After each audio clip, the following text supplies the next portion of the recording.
There were no precedents to guide the founders in ruling the immense territory of the United States as a republic. Yet lack of a model didn't daunt men who prided themselves upon the originality of their achievement. Oscar Handlin. In today's episode of the USA History on the Speaking History channel, we'll talk about how the various constitutions of the USA were created.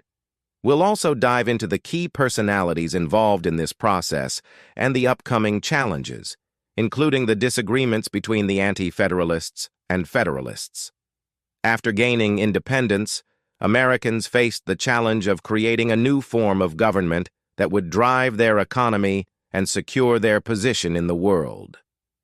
They were among the first to establish a republic across such vast lands, a task many believed could only succeed in smaller, more concentrated regions. Between 1774 and 1781, there was no formal government in the United States apart from the Continental Congress. Each colony, later known as a state, operated independently with its own government. But the absence of an effective federal system and a solid constitution left the new nation struggling. By 1789, it became clear that a proper constitution was vital for unity and progress.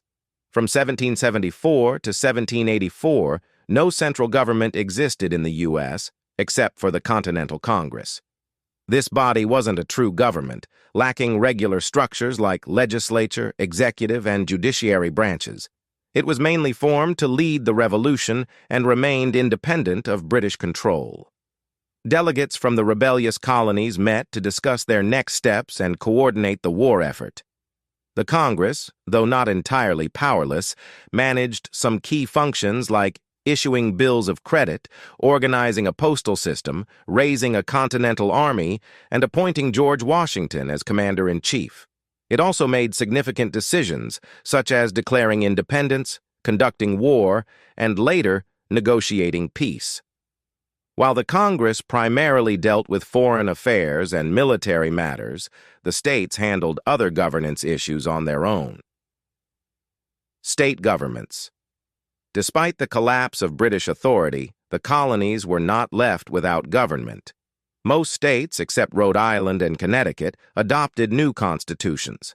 These two states continued under their colonial charters, which still served their purpose.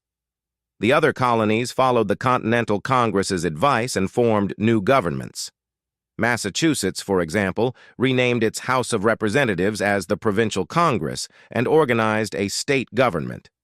By 1777, most states had adopted independent constitutions, many incorporating a Bill of Rights and establishing representative governments modeled on the principles of the Declaration of Independence. Congress at work. The Continental Congress played a pivotal role throughout the Revolutionary period. In October 1774, it initiated economic sanctions to pressure Britain into retracting its coercive acts. By May 1775, after battles at Lexington and Concord, the Congress resolved to put the colonies on a war footing, with Washington named commander-in-chief. They even sent an olive branch petition to King George III in July 1775, hoping for peace. Unfortunately, this petition was rejected, leading to further conflict. In 1776, the Congress boldly declared independence, and despite failed peace talks with the British, they continued to secure alliances, like their vital 1778 pact with France. By 1781, with the British struggling to regain control, peace talks began in earnest, and the Articles of Confederation were ratified. The Congress took on the title, "The United States in Congress Assembled." Oscar Handlin captured the essence of Congress's burden during this time. The responsibility for conducting a long war put a heavy burden upon the Continental Congress, particularly as it operated through intricate forms. Its business was chiefly executive, yet it had only a presiding officer with no power of his own. As the Revolution unfolded, the Congress managed to hold the states together and lay the foundation for a unified nation, Confederation of United States of America. Back then, between the Declaration of Independence and the adoption of the Constitution in 1787, The United States wasn't quite the government we know today. It was more of a loose alliance of independent states working together against common threats. This period is famously referred to as the Confederation. Formation of the Confederation. In 1774, the First Continental Congress met in Philadelphia. Their goal? To unite against British policies. Each colony had its own government, handling its internal and external affairs. But as tensions with Britain escalated, it became clear that a united front was necessary. By 1776, a committee was formed to draft the Declaration of Independence, and another committee, led by John Dickinson, worked on creating the Articles of Confederation. These articles were debated, revised, and finally adopted in 1777, marking the official start of the United States in Congress assembled. The government under the Articles of Confederation. The Articles of Confederation established a loose union where each state retained its sovereignty. The Congress had limited powers, such as declaring war, making peace, and conducting diplomacy, but it couldn't impose taxes or enforce laws.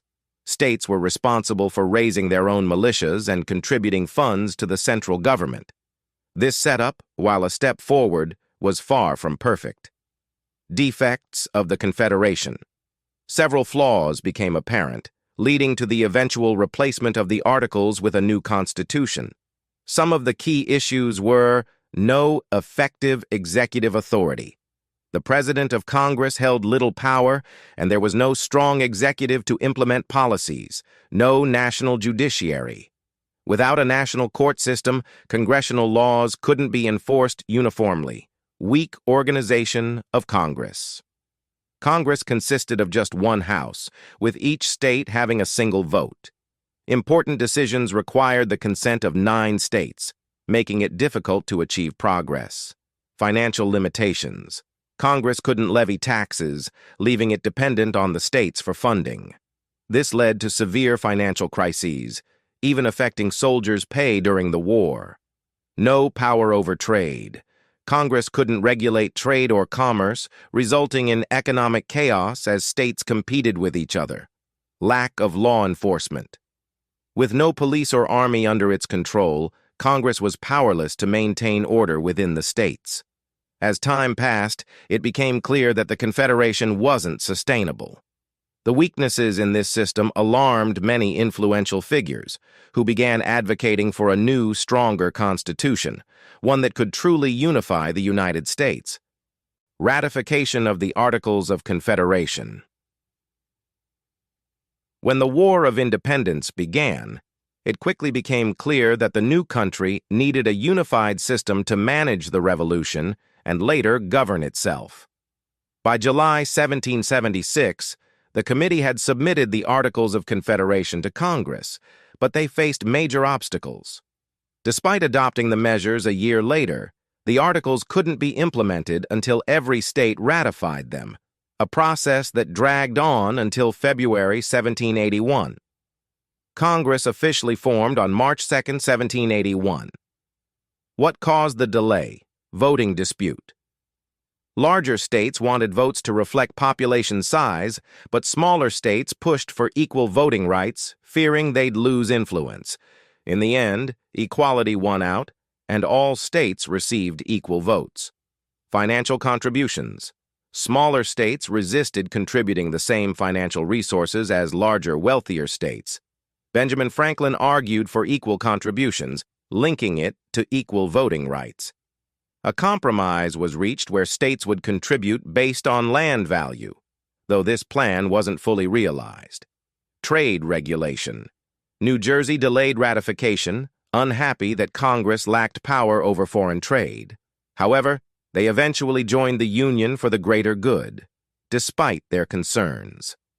Western lands dispute. The biggest sticking point was over Western land claims, with Virginia, New York, and others making conflicting claims. States like New Jersey and Maryland, with no Western territories, argued the lands should belong to the U.S. collectively. Eventually, most states surrendered their claims, and Maryland was the final holdout, ratifying the Articles in February 1781. These disagreements delayed the Articles of Confederation and the establishment of the United States as a cohesive nation. Convention of Philadelphia? The Articles of Confederation had major flaws, making it difficult for the government to function. The two most urgent needs were the power to impose taxes and regulate commerce. To tackle these issues, a convention was necessary. Prominent leaders like Washington, Madison, and Hamilton recognized that Congress needed control over commerce, so they pushed for reforms. Annapolis Convention, September 1786. Virginia invited states to an interstate commerce convention in Annapolis. 9 states responded, but only 12 delegates attended. With such a small turnout, the convention decided to hold another meeting in Philadelphia in May 1787 to address the broader needs of the Union. The Philadelphia Convention. The Philadelphia Convention of 1787 is considered one of the most important gatherings in American history. Held in the same building where the Declaration of Independence was signed, it brought together almost all the nation's top leaders. Notable attendees included George Washington, Benjamin Franklin, James Madison, and Alexander Hamilton. Many others, such as John Adams and Thomas Jefferson, were absent due to commitments in Europe or other reasons. Professor Elson comments on the composition of the convention, stating, "An abler body of statesmen has not assembled in modern times than that which made our Constitution in 1787. James Madison, often called the father of the Constitution, also praised the members for their dedication and pure motives during this historic event. The delegates went beyond their mandate to amend the Articles of Confederation, creating an entirely new document, the U.S. Constitution. They worked behind closed doors, keeping all proceedings secret. George Washington was unanimously elected as the president of the convention, and James Madison took detailed notes that were later published, giving us a rare insight into this monumental process. The convention faced numerous challenges, including fierce debates, but ultimately succeeded in drafting a document that would unite a diverse nation. Although the original Constitution lacked a Bill of Rights, it was later added to protect the rights of ordinary citizens. Process of the framing of the U.S. Constitution. The Philadelphia Convention was originally convened to amend the Articles of Confederation. However, delegates soon realized that the articles were too flawed to fix through amendments alone. Thus, they set out to create a new constitution. Here's a quick look at the plans and debates that shaped it. Virginia Plan, proposed by Edmund Randolph and primarily drafted by James Madison. This plan featured a bicameral legislature with representation based on state population. The lower house would be directly elected, while the upper house would be indirectly elected. The executive would be chosen by the legislature, and the plan also included provisions for a Supreme Court and lower courts. After 2 weeks of debate, this plan was set aside in favor of the New Jersey Plan. New Jersey Plan. In contrast to the Virginia Plan, William Patterson proposed equal representation for all states, regardless of population, and emphasized retaining the Confederation. It called for a plural executive without veto power and a Supreme Court, with Congress's laws considered supreme. These plans sparked debates about whether to amend the Articles of Confederation or create a new framework. Eventually, after a 3-day debate, the majority opted for drafting a new constitution. Key controversies. Nature of government. Large states, led by Hamilton, wanted a strong central government, while small states feared domination by larger ones and pushed for a weaker national government. A compromise was necessary. Representation. Large states wanted representation based on population, while small states insisted on equal representation. This nearly led to a break in the convention. Slave versus free state. Southern states wanted slaves counted in their population for representation, while northern states opposed this. Commercial versus agricultural state. Northern states wanted slavery abolished and commerce regulated by a simple majority. Southern states, reliant on slave labor, opposed this and demanded a two-thirds majority for commerce regulation. Compromise and resolution. Benjamin Franklin played a key role in keeping the convention together. Ultimately, the Connecticut Compromise offered solutions: government structure, a balanced central government with 3 branches and a bicameral legislature; representation, equal representation in the Senate, but population-based representation in the House of Representatives; slave representation. The 3/5 compromise counted 3/5 of the slave population for representation in the House. Commerce and slavery. The South agreed to Northern commerce regulation, and slavery was allowed until 1808. After extensive debates, the final draft of the Constitution was signed by 39 delegates and sent to the states for ratification. Delaware was the first state to ratify it, followed by others. The Constitution became official once ratified by 9 states, though Virginia and New York ratified it later, and North Carolina and Rhode Island followed suit after the government had already been formed. John Dickinson. John Dickinson, a key figure of the Revolutionary era, was born on November 8, 1732, in Talbot County, Maryland. In 1740, he moved to Dover with his family and received most of his education from a private tutor.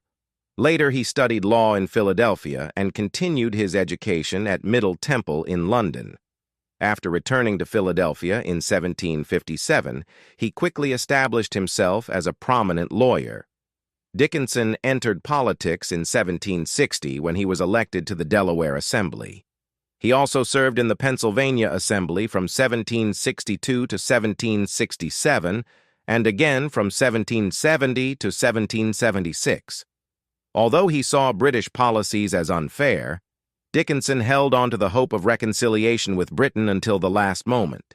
In his pamphlet, The Late Regulations Respecting the British Colonies, he highlighted the economic damage caused by the Sugar and Stamp Acts to British interests. This work gained him popularity, leading to his appointment as a delegate to the Stamp Act Congress in New York, where he played a vital role in drafting petitions to the King and Parliament, urging them to repeal the Stamp Act. In 1767 to 68, Dickinson published a series of letters titled Letters from a Farmer in Pennsylvania, in which he argued against the British Parliament's right to tax the colonies. Despite his objections to British policies, Dickinson was also against using force by the colonists. Dickinson's work in drafting petitions to the King and Parliament earned him the title Penman of the Revolution. He played a significant role in the Continental Congress and co-authored the Declaration of the Causes of Taking Up Arms alongside Thomas Jefferson. Though he opposed the Declaration of Independence, advocating for reconciliation with Britain, Dickinson still served in the militia during the war. Later, in 1779, he represented Delaware in Congress, and in 1781, he was elected president of both the Supreme Council of Delaware and the state of Pennsylvania. He also contributed to the Constitutional Convention, supporting the ratification of the U.S. Constitution. Dickinson's legacy includes founding Dickinson College in Carlisle, Pennsylvania, in 1783. He passed away on February 14, 1808, after playing a critical role in both the pre- and post-revolutionary periods. Federalists and the Anti-Federalists. The Philadelphia Convention was a significant turning point in U.S. history, where a heated debate took place between 2 key groups: the Federalists and the Anti-Federalists. Federalists. This group, led by figures like Hamilton, John Jay, and Madison, believed in scrapping the Articles of Confederation. They wanted a new constitution with a strong central government, arguing that only such a system could preserve the unity of the colonies.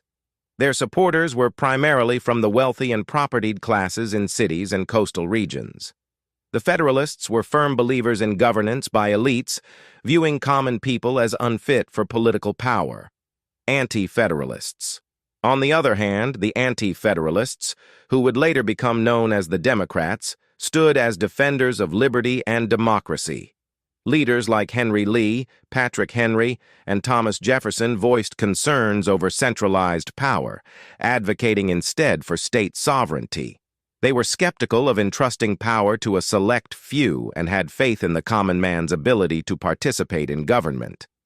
Most of their support came from rural areas, particularly from farmers and lesser folks. Political philosophy. The Federalists, influenced by their aristocratic roots, believed that only men of principle and property should govern, while the Anti-Federalists trusted the common people to steer the country's future. This fundamental difference shaped their political views and influenced their stances on key issues. Economic ideology. Although both groups supported private property, the Federalists wanted to concentrate wealth among the upper classes, pushing for government protection of industrial and commercial interests. In contrast, the Anti-Federalists opposed special privileges for the wealthy and supported policies that favored farmers and wider distribution of property. System of government. The Federalists argued for a strong central government to protect the interests of the upper classes and promote national defense, industrial growth, and prevent interstate conflicts. In contrast, the Anti-Federalists, wary of centralized power, preferred stronger state governments and limited federal authority. As Henry Lee famously remarked, "The central government will possess all essential powers, the states a mere shadow of powers, leading to the destruction of freedom." Representation in Congress. The Federalists wanted representation in Congress based on state population, giving more power to larger states. The Anti-Federalists pushed for equal representation for all states to protect smaller ones from being dominated by more powerful states. The Bill of Rights. The Federalists saw no need for a Bill of Rights, arguing that it might limit citizens' rights by excluding certain freedoms. However, the Anti-Federalists insisted on constitutional guarantees to protect individual liberties, fearing that a distant national government would infringe upon their rights. Ratification of the Constitution.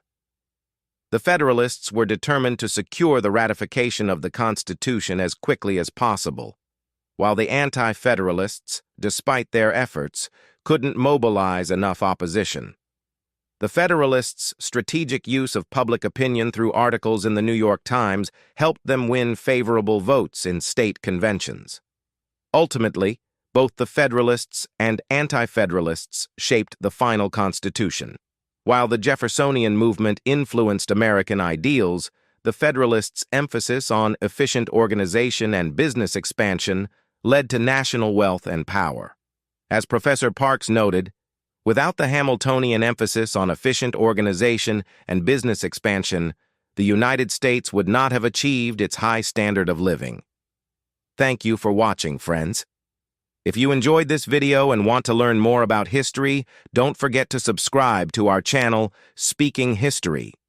Leave your feedback in the comments, like this video, and share it with others.